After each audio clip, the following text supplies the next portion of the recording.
Tonight, we're going to take a trip to St. Francisville, Louisiana, the Deep South, to one of America's most haunted houses. We'll learn the truth about the Myrtles Plantation. We'll sort through the myths and talk about some of the spooky stuff, because it is spooky season. This place literally has it all. Handprints and mirrors, disembodied footsteps, ghost children, and deaths by poison, drowning, hanging, and gunfire. Supposedly, the Myrtles has 14 ghosts and 10 murders have occurred there. Here's a little history on the Myrtles Plantation.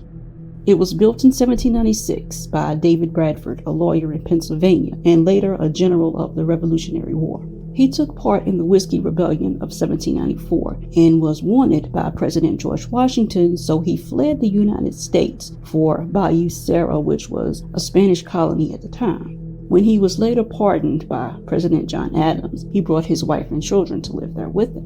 In 1820, it was sold to his son-in-law, Judge Clark Woodruff. Woodruff's wife, Sarah Matilda, died a few years later, as well as 2 of their 3 children. Some say his family was poisoned by one of the slaves named Chloe, but we'll talk about that in a minute. In 1834, Woodruff sold the plantation to Ruffin Sterling. He and his wife Mary remodeled the house, almost doubling its size to the 20-room mansion that you see today. They also renamed the plantation after the crepe myrtle trees that grew on the property. Sterling died of tuberculosis in 1854, 4 years after the renovations were completed. Mary hired her daughter Sarah's husband, William Winter, as her attorney and to help her manage the plantation. And as part of the deal, she gave Sarah and William the Myrtles as their home. William was murdered in 1871 on the front porch of the house. After Mary died, her son bought the place. He sold it to someone else, ending the family's ownership. That person kept it until January 1888, when it was purchased by Harrison Williams. During a storm, the Williams' oldest son, Harry, was attempting to round up some stray cattle, and he fell into the Mississippi and drowned. In the 50s, the house was sold to Marjorie Munson, who claims to notice some strange things happening around the Myrtles. In the 70s, the Myrtles was purchased by James and Frances Myers, who turned it into a bed and breakfast. And during this time, Frances wrote a book called The Myrtles Plantation, the true story of America's most haunted house. Now, even though there were some ghost stories about the Myrtles, it wasn't until the 70s that it got its reputation as being a haunted house. The ghost of a young girl who died in 1867 is also said to haunt the plantation. She died of unknown causes, but a voodoo priestess attempted to save her by performing rituals.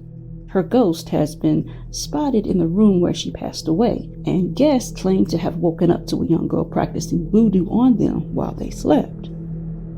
I'm not sure if the children know they're dead or not, but they do try to communicate with you. I had a young single man staying in one of the rooms one night, and he said he woke up in the middle of the night and a little girl was standing over him, and when he opened his eyes up, the little girl goes, "Hello." In 1984, a journalist with Life magazine visited to write on the architecture of the mansion and reported about 2 children who would call his name and then disappear. The current owners heard about the Myrtles being haunted, but they assumed that it was just a marketing ploy when they purchased it. For the first 7 years, they lived on the top floor of the house while the bottom remained a bed and breakfast. So Tita Moss said that in less than 2 weeks after they moved in, she had her first supernatural experience. She heard her husband calling her name, but he wasn't home at the time. She called her friend, who knows a lot about the supernatural, and she told her that the spirits were welcoming her using a voice she was comfortable with. The next week, the same thing happened, but it was the voice of a childhood friend. Tita's sons also saw the ghosts of children around the house, and this made her rethink her decision to move to the Myrtles. That was until this next experience. Her youngest son, Morgan, was 10 months old and was napping in an antique bed with iron railings. She was in her office typing the restaurant menu when she heard someone say, "Check your baby," in a raspy Lauren Bacall type voice. She said she disregarded it, thinking that her mind was playing tricks on her, so she just kept typing. She heard it again, "Check on your baby." She knew that she couldn't ignore it this time, so she went to her son's room, but he wasn't there. She ran around the house yelling his name, and once she ran outside, she saw him walking toward the edge of the pond. She picked him up in a warm blanket, and the same voice told her that she didn't need to worry because her family would never be harmed there. Hester Eby, the director of tourism for the Myrtles, also believes that the ghosts are friendly. The Myrtles is known to be America's most haunted house. So many guests tell us stories of things that they see or people that they even talk to that should not be here. I've worked here for over 20-some years. Before I worked here, no, I did not believe in ghosts. But after working here, yes, I'm convinced that there are ghosts. I have been tugged on before, always in the same place, and from having children and grandchildren, it's that tight pull. You can even feel the little fingers. And I've experienced that more than once. One of her most memorable experiences was when she saw a little girl walking up with her parents. The father asked for tickets for him and his wife, and Hester said, "What about your daughter?" His smile quickly turned to a frown, and he told her that they may never have children. Hester just wanted to tell the little girl how pretty she was in her antique white dress as she was skipping behind the woman that she assumed was her mother. The couple didn't have a clue what she was talking about. They didn't see a little girl. Many of the employees have also had terrifying experiences.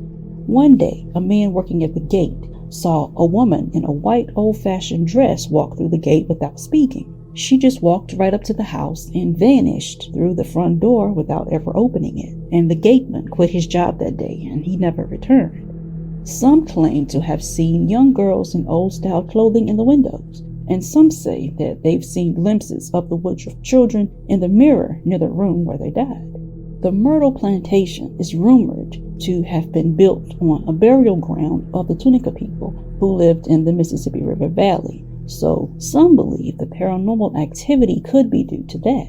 In 2002, Unsolved Mysteries filmed a segment about the hauntings at the Myrtles, and according to Robert Stack, the production crew experienced technical difficulties during the production of that segment. The most well-known legend or ghost of the Myrtles is that of a teenage slave named Chloe.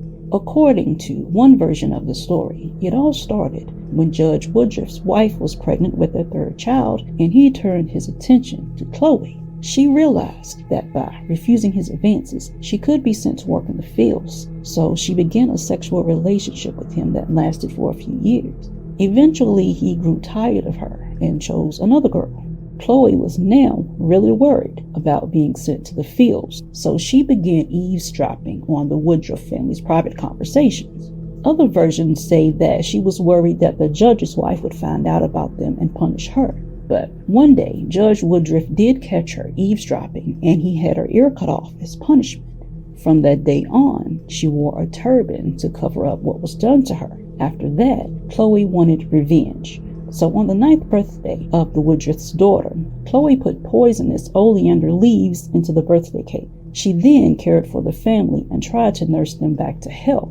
But Sarah Matilda and 2 of the Woodruff children died. The judge never ate any of the cake. Chloe ran out of the house and told the other slaves what happened, hoping that they would protect her. Instead, they grabbed Chloe and hanged her. Her body was then taken down, weighed down with rocks, and thrown into the Mississippi River. They may have been afraid that they would be considered accomplices to those murders. Some say that Chloe never meant to kill anyone. She simply wanted to get them sick so she could nurse them back to health, but her plan backfired. Local healers were very respected in the South, so if she could heal the family, she'd be in their good graces and safe from working in the fields. After someone died, it was customary to cover the mirrors, but legend says that after the poisoning of the Woodruffs, the hallway mirror was overlooked. So now it holds the trapped spirits of Sarah and 2 of her children. Handprints and sometimes faces are also seen in the mirror. The mirror has been cleaned repeatedly and even replaced, but the handprints always return. And I've read that imperfections in the wood behind the glass could be to blame. The thing is, Judge Woodruff's wife, Sarah Matilda, and her children that I mentioned earlier died of yellow fever, not poisoning. Yellow fever is a viral infection that's spread by infected mosquitoes, and there's no shortage of them in the South, especially in the swamps and bayous. The house may really be haunted by the ghost of a woman in a green turban or bonnet, but it's not Chloe. Frances Myers said that in 1987, she was asleep downstairs when she was suddenly awakened by a black woman in a long dress. And the woman was standing beside the bed and holding a candlestick. She was also wearing a green bonnet or turban. She looked so real that the candle even gave off a soft glow. And she was terrified, so she pulled the covers over her head as she started screaming. And eventually she found the nerve to slowly peek out, and she reached out to touch the woman, and then she vanished. Sleeping guests sometimes wake up to find her staring at them from the side of the bed.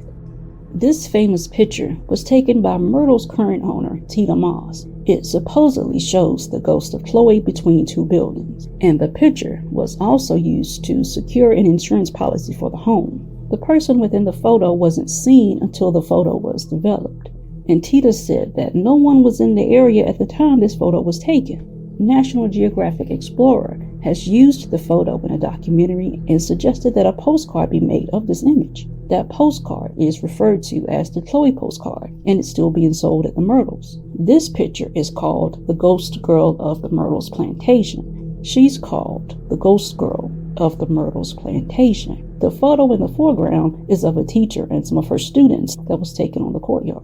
In the 50s, when the Myrtles was owned by Marjorie Munson, she started hearing stories around town about some of the strange things that have happened at the house. She started to wonder if the house was haunted, so she asked around, and that's when the legend of Chloe began. According to the granddaughter of a former owner, her aunts used to talk about the ghost of an older woman in a green bonnet who haunted the Myrtles. Her being a young slave that had an affair with the owner of the house was never mentioned in those stories, and she didn't even have a name. As time went by, the story changed to include the affair, the murders by poisoning, and the severed ear. In the November 1980 issue of Life magazine, the story of the poisoning deaths of Sarah Matilda and her daughters was mentioned, even though it wasn't true, and it was verifiable. The story changed again, and this time there had been at least 6 more murders in the house. There's another legend about 3 Union soldiers that were killed in the house after they broke in and tried to loot it. They were supposedly shot to death in the gentleman's parlor, leaving bloodstains that were the size of a human body on the floor that couldn't be wiped away for a month. However, there have never been any soldiers killed in the house. It's often reported that 10 plus murders occurred in this house, but historical records only prove the murder of William Winter. William was called out to the front porch by a man on a horse, and he was shot to death. After he was shot, the legend says that he staggered inside the house and died on the 17th step of the stairs. Visitors and employees claim to still hear his footsteps. Although Winter was shot, he didn't attempt to climb the stairs. He simply fell down and died right where he stood. And it has since been claimed that ghostly footsteps have been heard coming from inside the house, walking to the stairs, and then climbing to the 17th step, where they, of course, come to an end. So, who's staying the night at the Myrtles?